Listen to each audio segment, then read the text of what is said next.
But as long as we avoid the back door, we will definitely have a good Magic year ahead of us.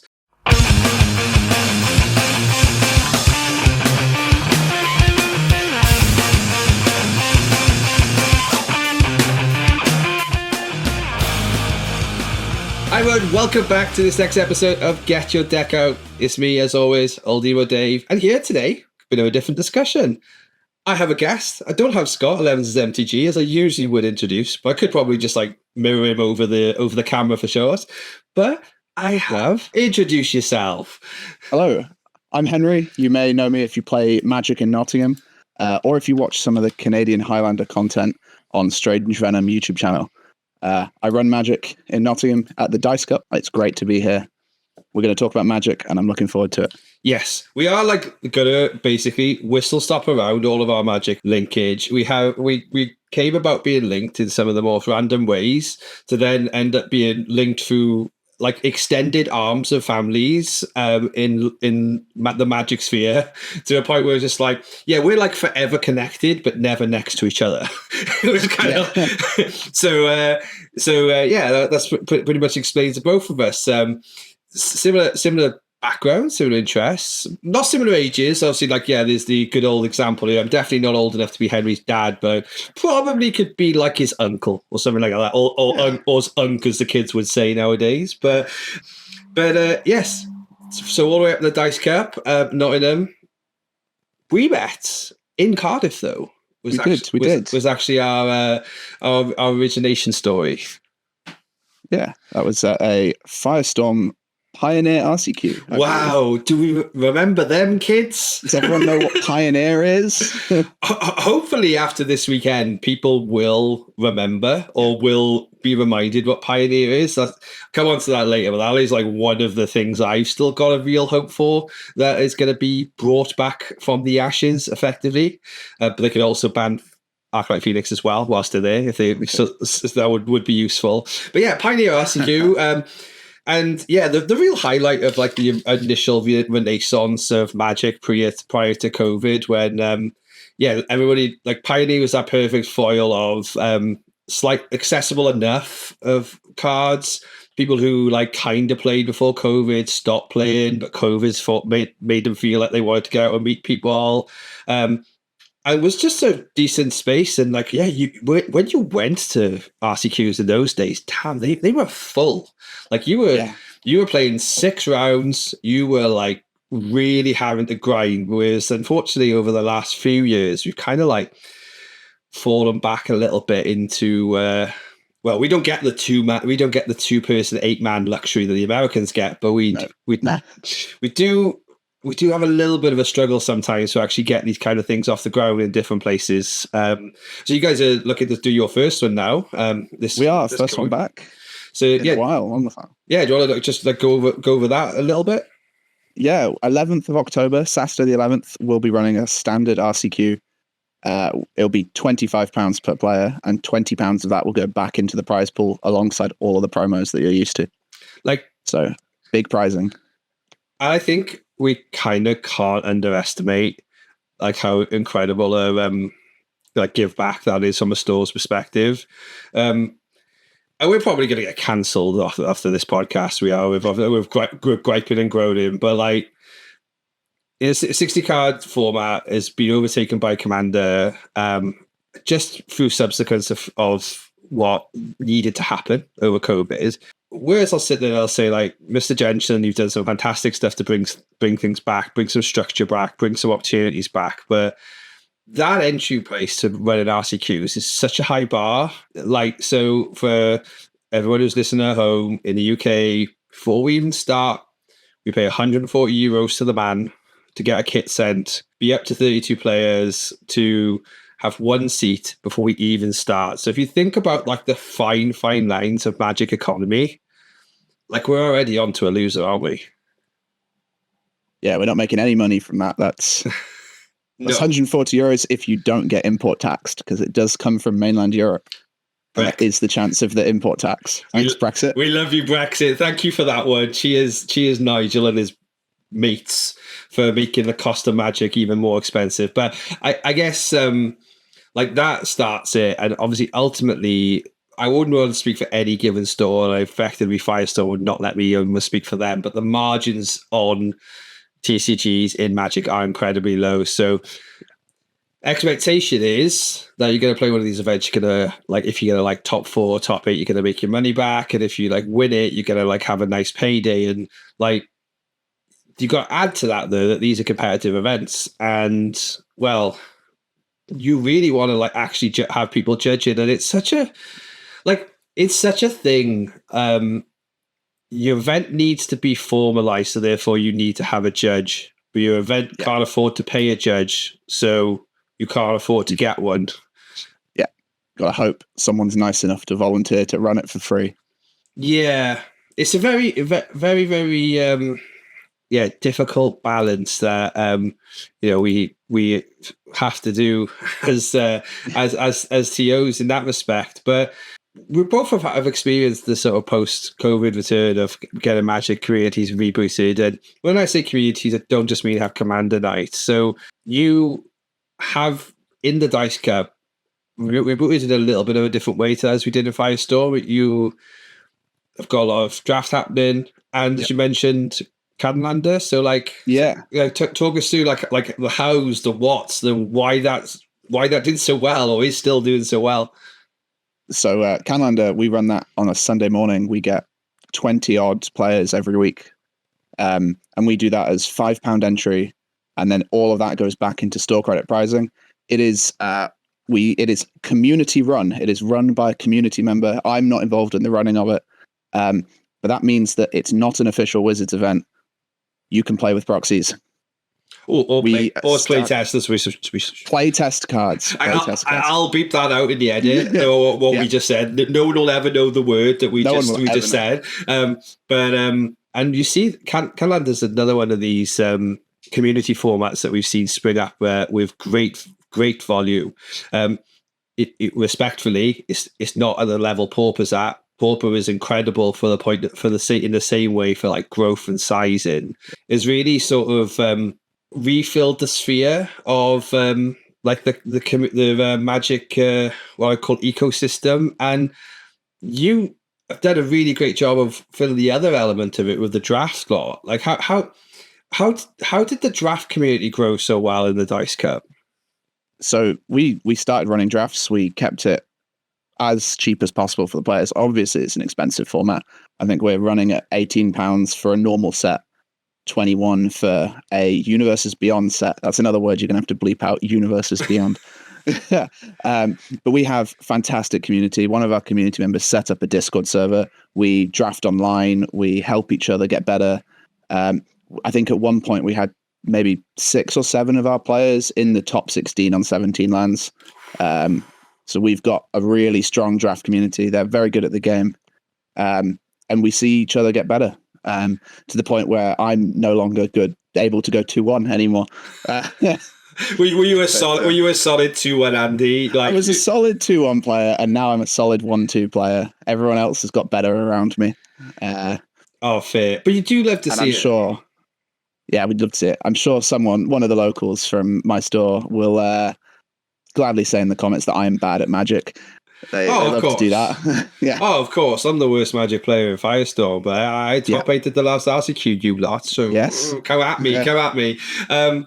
That's great. That's great to see. And draft is what I would have always said, or have sort of said, is like the bit which is still a bit of an enigma to me in relation to like rebuilding a community around people who want to come up drafting regularly and play a lot. And you mentioned obviously the price in there. That's a great price. And also is probably right in the basement of a price that a store could offer before losing money. Literally losing the money on being open and letting them draft. So like credit again to the store there for like everything they're doing. But it just like shows that it's actually more than just having a place to play. It's having a community to be a part of, which is always the answer to like, why aren't people playing Magic? I think the fact is, and I do love our homies at Magic Online, and obviously the guys there at Arena. If you want to play Magic, you can play Magic at any time. Like you can play at any time. I know we complain about gem costs, or like don't complain about rental services because they are fantastic, but it's still a relatively cheap cost considering like if you like literally left the house and you went and drafted and you paid for your taxi and you got yourself a couple of drinks, like, you know, you're gonna want to get some social value out of it. And if and by the sounds of it, like what you have up there in Robin Hood country, as you know, is a really solid group of people who really value the gathering. And it is such a cliche. Like we talk, it always is the cliche we go back to, but is the main heart of every store and place I go to where I see that there's like actual regular play now. There's a community. We both part of Magic is the gathering. Exactly. We both have one right in the middle. This is where we see each other more often recently. Is Full Fire Gaming in Gloucester. Like another fantastic example of community value, like really great spirit. Really and it's really there right at the heart. And like people pump money into it. It's not cheap, but they're there for the gathering and everything that goes on around it and having like-minded people and like some actual real solid players now. Like, you know, they're a relatively young play group in relation to how long they've all been playing Magic, but like it ain't like you say about your 2-1 cakewalks, right? It ain't no cakewalk going to Full Fire to play a tournament. Like you just there's no walkovers there for sure. Yeah, absolutely. Both times I've been there, I've got walked over. Yeah, it's a super good place. And obviously, for those of you who haven't obviously watched the last few episodes, that is where the Get Your Deck Out Invitational is going to be hosted on the 4th of January. Qualify now. Anything that you attend at Firestorm Games in Cardiff or at Full Fire in Gloucester, you win, you get a seat, and it's going to be a £1,000 first prize guaranteed for that tournament when they qualify. So go come follow the socials for more. But like, absolutely, yeah, another reason for playing in paper, and it is there. So we obviously have Magic in common. I think obviously me, Old Emo Dave, you, Henry. I believe you're Henry Emo something on Twitter. I think I'm Henry Emo mode on Twitter at the minute. Yeah. So big massive overlap there. You have a bit of an ongoing project when it comes to Magic. And Magic and Emo. Why don't you talk us through it? So it's potentially the coolest or most loser thing I own, depending on who you talk to. Coolest. Absolute coolest is every time I go and see a live emo band, I ask them to sign a basic land. And I'm aiming for a full draft kit. I'm sitting somewhere around 20 lands at the minute. And the interactions you get are fantastic. Most bands recognize what it is. Some don't. That's the best bit when they ask you what it is. But yeah, you can follow the journey on Twitter, which will be down below, I'm assuming. Down below, up here, around the sides. Don't you worry. We will never over there. We will never miss a linkage. Name drop some for people in the YouTube. Some of the bigger ones: Hot Mulligan, Red Jumpsuit Apparatus. Who else have I had? Arm's Length have signed one. Some of the smaller bands that I've been to see. Some UK bands, if you are into the UK emo scene, of Suds, Buds. Trying to think of some other ones I've been to see. I think there's a lot of them. There's Michael Serapalian have signed about 3 now. Pillow Fort have signed a couple. They're a Nottingham local. Do you need any retro Welsh emo bands to sign any? I got some hookups. Big famous Welsh pop punk band, I'd say Neck Deep, if you can if you've got that on your hookup list. Jack Saunders, you owe me a favour after the other day in Cardiff, right? So let's get that one working. I can sort the Blackout out. That's anybody from the South Wales area or something like that. But I guess again they were more of the screamo era of the early noughties, which was more my day when the fringe was like here, not like somewhere back here. Oh, that's cool. That's really cool. And again, it's lovely to sort of like see the spread. It's actually really funny nowadays when Universes Beyond being the mainstream edition that our game has hit now. I do find, even with my workplace, I find that I can have casual conversations about Magic the Gathering now and not have to explain what it is. And some people would say it's a bad thing. Like, I think it kind of just is an acceptance of we're the mainstream Pokemon. We're as mainstream as Pokemon now in most adult circles. I sometimes find it funny when I have to explain it nowadays rather than actually have to, like, but previously where I'd start the conversation explaining it and still see that vacant look on their face where it'd be like, oh, okay, I just enjoy your nerd thing. You spent how much on a piece of cardboard? Yeah, exactly. Collectibles has become almost normalized as well. So actually, I even think like back to like when I used to sort of like buy band merch or like band hoodies, and my parents would be like, "You spent £30 on that," whereas people just kind of go with the flow now of, "Oh, okay, cool. How much did those cards that cardboard cost you? £250. Okay, okay. Good luck. Hope you can eat this week." You can always eat cardboard. It's an option. You kids, and I guess like it's how we cope with the hobby sometimes, right? The justification of I could always sell it when I always sell it. It was the backstory of how I sort of like transitioned out of like the digital world and just purely a streamer of like your Hearthstone and Runeterra and stuff like that, and Magic became the thing. I kind of did the reverse Kibler. Like I started in poker, washed out of that, and could only afford to play digital card games. And then like I've now kind of gone, oh, everybody seems to say Magic was fun. And then hey, here I still am, like 4 or 5 years later, just with a podcast that's now reached 20 episodes. Apparently that's like the kickoff number. If you can pass 20, you stay around for a while. So let's see if we get it going. But like we're I guess in the Magic wider sphere classed as community organizers. Like the term is TO for and will be referenced as tournament organizers. I think probably organize about one tournament every 2 months, but weekly I'm there as the point of contact to make sure each of the Magic days fire and stuff like that. And I would probably rather kind of like class myself as a community organizer, but like it's still definitely hard to get off the ground. And what is still missing for like the average store to be able to get the Magic communities as thriving as ours and in Full Fire and Dice and Dumplings and people like that? I think it's like consistency in promos, consistency in price support. You just the players will see one promo for £200 with that Urza Saga, and then the next Store Champs promo or whatever the name they give it at the minute is pennies, and you need that consistency to keep players coming back. Yeah. You're right. You need to fire an event every week to start. I think it took us 3 months of firing standard with 4 players before we could get an 8-player 3-round tournament. Yeah. But you just need to keep doing it every week. Yeah, consistency and buy-in, like a commitment to a cause, 100%. Because the internet's a wonderful tool.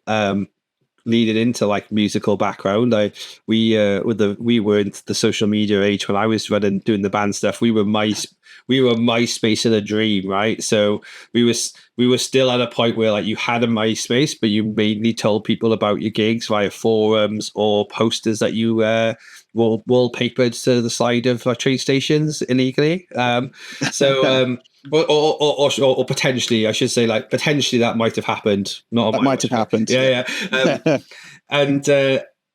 But now obviously the internet basically advertising you anything everywhere. You can kind of like find stuff quicker, but also you're up against everybody at all times. So if you don't make yourself discoverable, and if you don't make your event like obvious, and you don't put a bit of weight behind it, a bit of value behind it, no one's going to come. Like, there is still a little bit of a, if you build it, they will come, but you need to build it. You need to turn the lights on. You also maybe need to do a 2-for-1 hot dog stand night. And also, like you say with the promos, like Scott's like a great advocate for this. And I always like try to take like the, should we say like the devil's advocate middle ground on this and be like, oh yeah, okay, yeah, decent promos, but like we can't go crazy. But he does have a point when he's like, well, just Mox Opals. Like if you want modern to be great, like right now, I was actually looking at an Affinity deck this weekend, and I was like, that's cool. I'd like to play that. Actually put it in my Modo account, and obviously, yeah, like it was easy to get a hold of. Put it in my Arena account, because that's how close Timeless is to mod now. Like you can most decks pretty much transparently across. I was loving life. I was even like thinking like, how much of this do I have in like the bulk boxes behind me? And like I had a lot of it, but like it plays 4 Mox Opals. 4 Mox Opals. That's £400. I don't. As someone who, and I give myself the best of credit, I'm okay at Magic. When I focus in, I'm good at Magic, but I'm not invest £400 in a deck to maybe have a chance at top 8 in good at Magic, right? Like, and why are they £400? Well, they're £400 because they're a great card, and we've never reprinted them. The arguments previously used to be like, oh, you didn't have a good set to print them in, and like they had to be synergistic to the draft and all that. Totally good argument. We just literally had an opportunity to buy Secret Layers for £1 yesterday. Yeah. And that's a cool thing. Again, people can complain about the fact that they were gone in about 20 minutes. Good. They should have been gone in about 20 minutes. They were £1 or $1 in America, right? So, like, that's a good thing. That was a great thing. But you know what? If you, in the weekend leading up to Modern Pro Tour, Edge of Eternities, that's the first time I've said it without Freudian slips thinking it was Spider-Man. You could have just done the Mox Opal Secret Lair drop. You could have charged $69.99 for it. You could have like charged potentially $100 for it. Like, and people would have bought them. Yeah, people would have complained, but they would have bought them. And they could have been some kind of like special Spider-Man offshoot art. They could have even not even been any kind of art. And you'd have put so much money through the so much money through. Like, there's this protection of the secondary market that we always know is the unspoken rule and always happens, but they've done everything to generate as much more money as they can. They totally should just keep generating that way. Like, if there's anybody who's still like holding anything that's not on the reserve list as an investment, or because like they're making money to sell money, like I think that's all for them personally. I think keeping any cardboard on the idea in your house on the basis that I'm investing money and it's not like slabbed and it's not a 10 is just like all fool you. I don't know your opinion on that side of the thing. I'm not a fan of investing in a game. It's a game at the end of the day. Yeah. Game pieces are expensive, and my opinion on the value of Magic cards should be reprint everything into the dirt, so the base copy is pennies, and then print your fancy full art textured raised foil. Those are allowed to be expensive. Those are allowed to be your investments, your trading pieces, but you should be able to play the game for cheap. Yeah, and you know what? Like, we haven't even got the argument used to be that if they did these Secret Lair reprints, it'd destroy the floor price of certain cards and that. The amount of times we've seen Fetchland specials and Shockland specials, and yes, in the moment, in that piece of time, they go down. At different times right now, you've been able to pick up the recently printed Edge of Eternity Shockland, so around £7 to £8. I remember that at the early days of Pioneer, before it fully came back, they were the same price. In between, they've drifted up back to the 15, 16 mark and drifted back down. I don't think it destroys anything in the secondary economy, to be honest, and nothing for like these. I know they need to have one eye on like the sellers and the SCGs and people like that, and Axions, but I don't think they lose ever there. I just think you actually create greater opportunity, because greater accessibility means more people play, means more people at events, means more people are opening packs rather than just like trying to get store credit. It's a win-win-win for everyone else in that respect. I got a question for you on that side of things about how Commander sort of fits into the mix of everything up in the Dice Cup, and does it help or does it hindrance, and also to that same fact, like how any sort of successful crossovers that have been created based on everything that you've like built up there as part of that community to play more than just one game? So we don't officially run any kind of Commander thing. We Fridays and Sundays are when we tell Commander players to come in and find a pod, and they'll probably find a pod. I go round about once a month with a big old box of promos and throw promos at anyone playing Magic in the store. Take them, these are yours. Our constructed players are 60 card format players, and the Commander players, their one crossover is trading. I can come out of a pre-release with a Soul Stone and go, here's a Soul Stone. Can I just have everything that's standard playable, please? Give me value. And they do, and they're happy with that. But yeah, there's a little bit of crossover, but that's through our players having multiple decks and saying, "Oh, you can't find a pod? Go and play standard." Yeah, I've got a spare deck. It's interesting. Without even trying, that's ended up being the thing that we have in common about our place of Commander. I absolutely would never say you don't get to play. I think it's important that there's multiple formats and multiple ways to play. I think it's also important to like acknowledge that like Commander is not actually trying to be competitive, so therefore, and there's actually no sanctioned sanctioned Commander. So therefore, any of the pros in store should be like you say distributed once you establish who are regular players and things like that. Yeah. I still feel a little bit like the Commander bubble has started to burst a little. I feel like definitely. Burst or plateau. I guess plateau is probably more like a truer sense of the word. I think the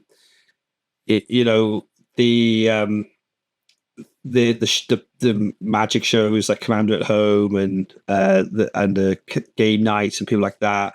They do a great job. Like it's interesting, it's entertaining, and kind of like it's really good when there's new cards come out. But that's pretty much what Commander is. It's just like the social experience. The social experience is established. It's the meta of Commander is solved, and it's no surprise. Absolutely. It's no surprise to me that Canlander and CDH and things are definitely on the rise. But also on the flip side, we are seeing people. A path I would have never have seen. I have seen this, and it's a sort of non-zero amount, which means it's more than one, but not necessarily multiples. Commander players transition to modern or pauper. I don't know if they've got a barrier to standard, or whether they just relate with this, like the power level, because they want to play with those sort of like older cards. I just find when they're moving over into constructed, it's the constant. Oh, in X number of years' time, I won't be able to play these anymore, and it's like true. But in X number of years' time, this Commander card you've got is going to be way out power crept and unplayable.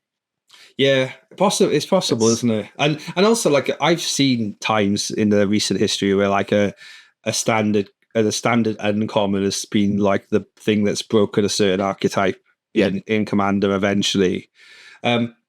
We're in a like the post-COVID era though, of people who started playing Commander because Commander was on paper the only thing they could join and play. They've had a year or so in store now, and they've got that competitive itch, and they are asking the question: how do I become a standard player? How do I become a modern player? And we just still don't have precons.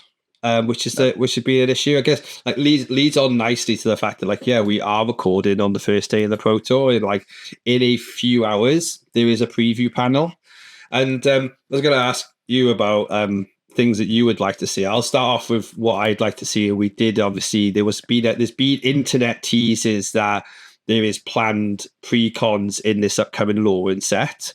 That is one of the sets we should see. I do lose track of what's next with the way that Cadence has been. Well, Lorwyn's been pushed back twice now, hasn't it? Yeah, you wouldn't surprise me if they announced this is Lauren 2027 at this point. But we have seen a two mana Bitter Blossom on a stick today officially, which is which is interesting. People even effectively saying that Bitter Blossom is power crept out of 2026, as it would be by the time that's a crazy one. But I would like to see the rumors be reality. I would like to see challenger decks. The rumor did actually state that they would be 60 card decks, so essentially no sideboard.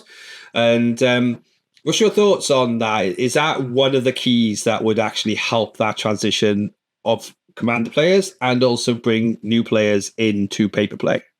Yeah, absolutely. As long as they're at a reasonable price point and not £120 for 60 cards, I think it's fine. I remember playing a little bit of Pokemon, and at the time, you could build the best deck in the format by buying 2 of the pre-constructed 60 card decks, taking out the bad cards and smushing them together, and you would have the best deck of the format, all 60 cards. Well, that cost you that was like £40 total. Sure. Well, two kits. We had it with Pioneer, right? Like, so when they released the Pioneer precons, at the time the Is It Phoenix precon was 2 precons smushed together was 95% of the meta deck. So I believe it worked out about £100 then. At that we were about to buy 2, maybe a little more, but that's the rating where you would want it to be, I guess, isn't it? It depends again, price pointing, like you say. If they're going to put it let's just check a number out. If they're going to put it at $29.99, then we are probably going to be bringing in a monocolor base level. Maybe missing something. I'd be open to something being around that number, around $49.99. And if you buy 2 of them, you've almost got a full deck. But you've definitely got a playable deck, because I even remember those times, and we got some players now like HMRC, you know who you are.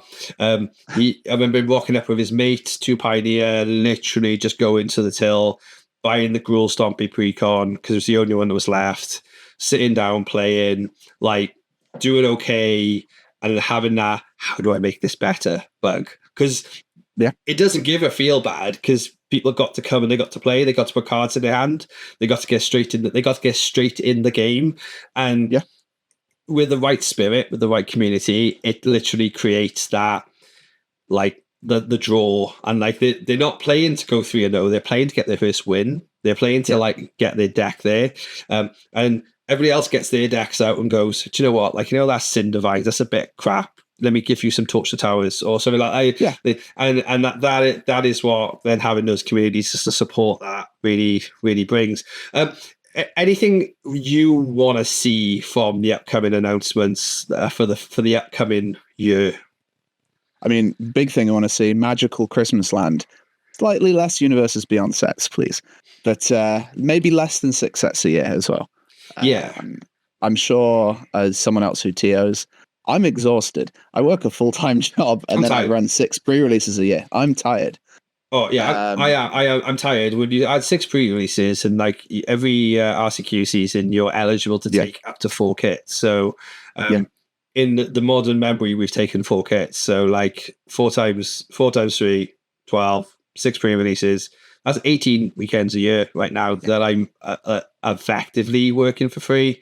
Like, again, shout out to you, Firestorm. I do get compensated, but not with money. Also, don't come for me, taxman.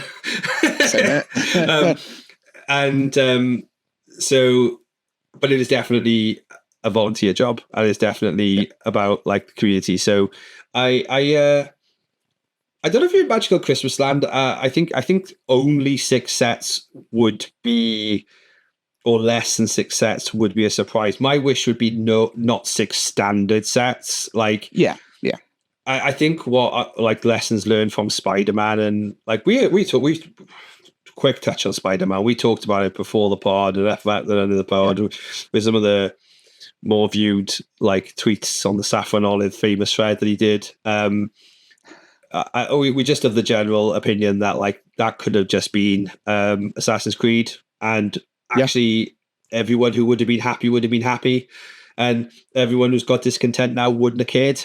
And that is really all the only place we're left of it is like, if you're going to do it again, if you're going to do any of this Spider-Man leaning, well, Final Fantasy was fine. Like, do you know what? Final Fantasy was good. Fantastic draft set. One of the best in recent memory. Do you know what? If we have the Hobbit in that spot, which is a real possibility, like is from what we're seeing of the recent things, fine. Absolutely fine.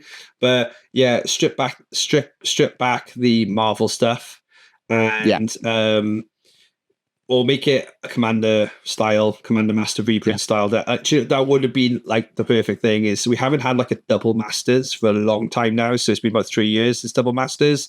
Like, I'd love not so much Commander, because that means then you get a tilt. So like, have a specific reprint UB set come out, and that would be great. Like, imagine, again, it'd let you do your Mox Opals, right? It'd let you do your Fatal Pushes, and it'd let you do your Thought Seizes, and you'd also be able to put your big Commander Bombs in there and stuff like that. Like, and then you wouldn't have to have a pre-release. Like, the people who would buy it. You could reprint it multiple times. I really hope to see that. I do hope to see Pioneer return. That would be my other magical Christmas land, because I actually unfortunately feel that we could probably still see more of the same when it comes to Standard, because it has. Is it Counter's deck has been doing stuff? Yeah, like, the non-VV Cauldron. Yeah, exactly. Deck has been good. It's the old meme of we will play Standard until morale improves, right? And I guess Standard has improved a lot, but it's definitely still not the tier 1 like it was in the pre-COVID days for people as far as the competitive format. So I think they might still be that. I think it'd be a breath of fresh air for me to be able to pop the Ozark Greasefang deck out and run that for like a spring summertime and have some fun with it. And I think that really would be what keeps players in the cycle, in the right level of engagement, because when this modern season hit in between these two standard seasons, we had here, and I know like the guys in Bath had a similar situation. We had a lot of fallout, like a fall off the cliff, right? And I actually went to a modern RCQ as a player, and I remember seeing some players popping by, and I remember, oh, hi guys, how you doing? Like, yeah, great. Like, I think modern not for you. It's like it was just that. It's like there's a trajectory of like I've entered the game at Standard, and you're now telling me I need to play modern. That they were unable to, the cliff they were unable to climb, and having Pioneer back would add an extra plateau in there that might actually mean that in a 9 to 12 month season, the people are more engaged for a longer period. Yeah, absolutely. So, that reminds me, going back to an earlier question, what I'd like to see in the competitive cycle, a regular cycle of seasons. None of this start of the year, oh, this is what we're doing this year. Just every year, do the same thing. I agree. I think that would be nice, that if a little bit like with Foundations, how that was announced, you get this for 5 years and just live with it. Yeah. I'd like to see that be how we apply this message, that, okay, great, everyone, what it's going to be is obviously, you got Standard again from November, and we're going to go Pioneer, Modern, back to Standard, and that's it. I think if that would be the order for me, and the reason being is Standard rotation is going to be obviously January 2027. This is going to be the next one when we have a full reset. So it almost feel like perfect to have that Christmas overlap season. So like you had a set of RCQs with a really solid format before Christmas, and then you had a set of brand new, and then you've got more. You've got Pioneer with greater amount of cards for a whole year, and then Modern's got like at the back end, then when like everything is starting to get a bit sold, everything is starting to get a bit boring to watch, because that is a little bit of the problem. The gameplay is actually okay, but once it's solved, it's a bit boring. So then have the end of the year be Modern, so therefore your deck diversity can come to the fore, like it looks like it's going to do this coming weekend. And a really good diverse meta ahead of us on the Edge of Eternity's Pro Tour. Oh, love that. I would also definitely love to see more and more Secret Layers printed. That was probably a hot take, but I will still sit by print as much as you can, print as often as you can, print all the cool things. I think Play-Doh is cool. I think Thundercats would be cool. Yeah.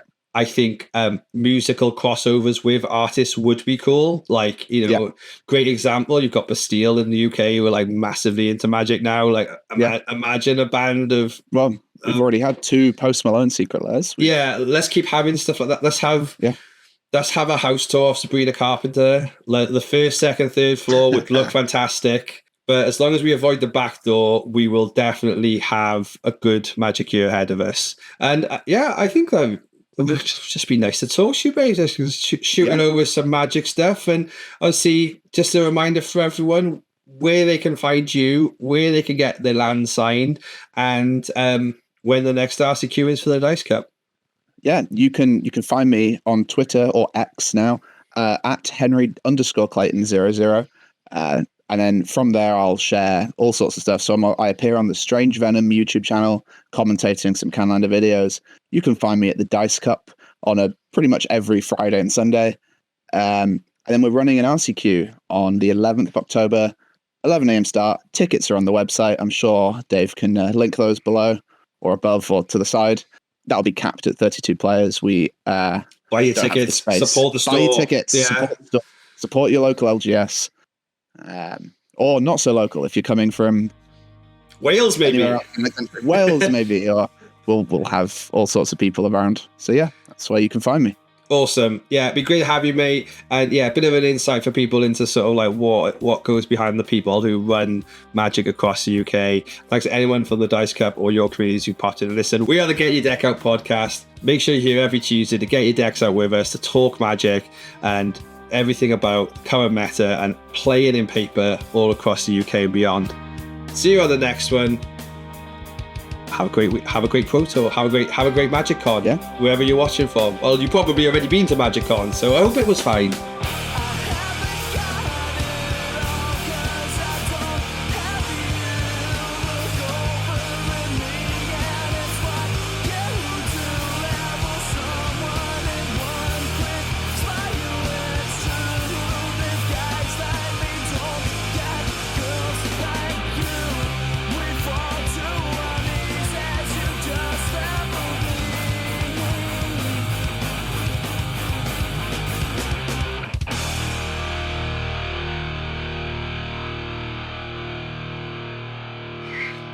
Enjoy your Magic, King. That's just enjoy your Magic. Kings and queens everywhere.